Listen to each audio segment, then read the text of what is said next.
Marah suami habisi bapak yang sering intip istri mandi. Sore itu, Yanti baru saja selesai mandi, tak ada yang janggal hingga tiba-tiba mertuanya bernama Juri memuji bau badan Yanti yang tercium segar dan wangi. Pujian Juri selanjutnya disusul dengan kata-kata pengakuan bahwa dirinya telah mengintipnya saat mandi. Juri lalu menyebut kalau bukan mantunya sendiri pasti ia sudah digauli. Kowe umpomo gak mantuku ngono wis tak emut. Kamu seandainya gak menantu pasti sudah aku mut, kata Juri saat itu. Yanti yang mendengar itu langsung geram dan mengadukan ke Kasan suaminya. Sama, Kasan pun naik pitam. Usai maghrib, Kasan memanggil Juri yang tak lain adalah bapak tirinya. Mereka sekeluarga dikumpulkan, Kasan lalu memberitahukan kelakuan Juri ke Timur, ibunya. Mendengar laporan itu, Timur lalu memarahi sambil mengobok-ngobok muka Juri dengan tangannya. Tapi Juri hanya diam saat itu. Wong tuwe kok gak sopan karo anak, kok gak didik anak sih bener. Orang tua kok tidak sopan sama anak, tidak mendidik anak dengan benar, ujar Timur, istri Juri. Tak kalah marahnya, Kasan pun memaki-maki Juri, ia bahkan mengancam akan pindah ke rumah mertuanya. Namun, Juri malah mempersilahkan Kasan dan keluarganya keluar rumah. Selama Kasan tinggal di rumah ibunya, bapak tirinya itu memang genit bukan kepalang. Ia kerap mengintip istrinya mandi dan tak sekali dua kali, bahkan Kasan pernah mendapat laporan dari istrinya bahwa Juri pernah hendak menciumnya.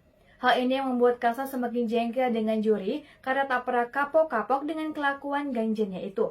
Kesabaran Kasan pun habis, ia bersama istri dan anaknya pergi untuk tinggal di rumah mertua. Kasan dan istrinya selama ini memang tinggal di rumah Juri dan Timur. Setiba di rumah mertuanya, Kasan lalu menceritakan alasan kepindahannya. Orang tua istrinya itu pun langsung mengizinkan Kasan dan keluarganya tinggal di rumahnya. Hingga keesokan harinya atau Selasa 5 Juli 2016, sekitar pukul 1:30 dini hari, Kasan tak bisa tidur, ia masih merasa jengkel dengan kelakuan Juri. Lalu ia teringat masih memiliki dan menyimpan pestisida pembasmi rumput liar. Ia selanjutnya kembali ke rumah Juri sekitar pukul 2:30 pagi. Saat mengetuk pintu rumah, ternyata Juri yang membukakan pintu. Juri yang penasaran bertanya dengan kedatangannya. Kasan menjawab sedang membuat kopi dan langsung menuju dapur. Juri tak curiga dan mempersilahkannya. Sambil merebus air, Kasan kemudian menawari Juri apakah ingin dibuatkan kopi juga. Tawaran itu diiyakan Juri. Selanjutnya, Kasan membuat 2 cangkir kopi. Namun kopi untuk bapaknya itu rupanya telah dicampur dengan pestisida terlebih dahulu. Kopi bercampur pestisida itu diaduk dan siap disajikan untuk Juri. Kasan kemudian memanggil dan mempersilahkan Juri untuk meminumnya. Tanpa curiga, Juri lantas menuju dapur dan menyeruputnya.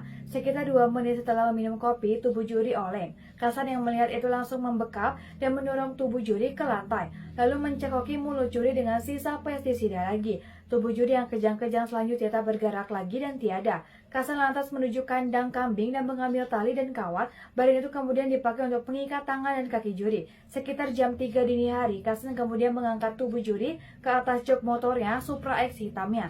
Sambil tangan memegang gas dan tangan kiri memegang tubuh Juri, Kasan menuju ke embung dusun Tawongan, desa Kasiman yang tak jauh dari rumah. Tubuh Juri dengan kondisi terikat itu kemudian dilarung Kasan di embung tersebut. Puas melakukan aksinya, Kasan selanjutnya mencuci tangan pulang dari tidur. Tubuh Juri ini kemudian ditemukan warga sekitar pukul 6 pagi dan dilaporkan ke polisi. Polisi lantas menyelidiki penemuan tersebut dan memeriksa sejumlah saksi termasuk Kasan dan istrinya. Hasilnya, polisi akhirnya menetapkan Kasan sebagai tersangka utama. Di hadapan penyidik, Kasan mengakui semua perbuatannya.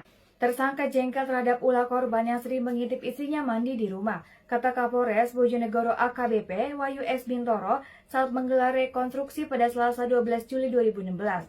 Rabu 25 Januari 2017, Pengadilan Negeri Bojonegoro menjatuhkan Kasan dengan vonis 15 tahun pidana penjara karena terbukti menghabisi Juri sang ayah tiri yang suka mengintip istri.